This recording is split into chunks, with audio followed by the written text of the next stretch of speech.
Eu gosto muito de pensar a vida, pensar a fé, pensar o momento, pensar o antes, o depois, o aqui e agora. E um dos nortes para a minha vida, há 40 anos mais ou menos, é a Bíblia Sagrada, a Palavra de Deus. E em Eclesiastes capítulo 8 nós temos a palavra dizendo assim: quem sabe a interpretação das coisas? Pergunta. A sabedoria do homem faz reluzir o seu rosto e muda-se a dureza da sua face.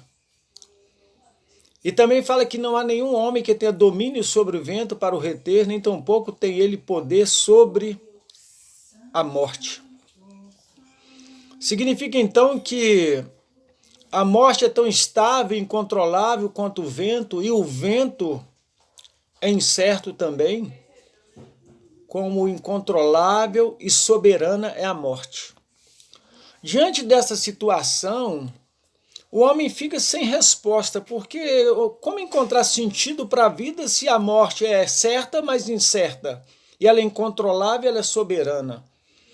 Aí eu apresento para você Hebreus capítulo 1, versículo 14.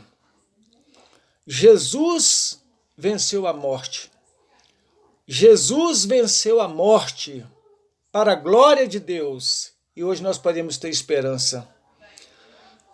Jesus venceu a morte para a glória de Deus. Não precisamos mais temer a morte.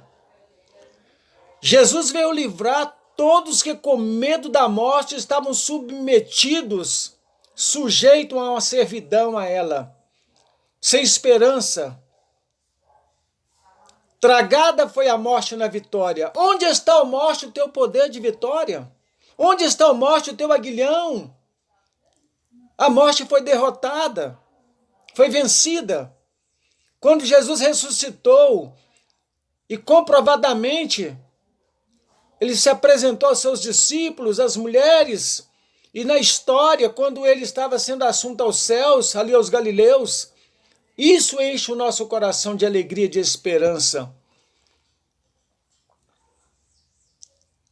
Pensar a vida, pensar o momento, pensar depois, pensar antes, é buscar ter um conhecimento que leva o homem a uma decisão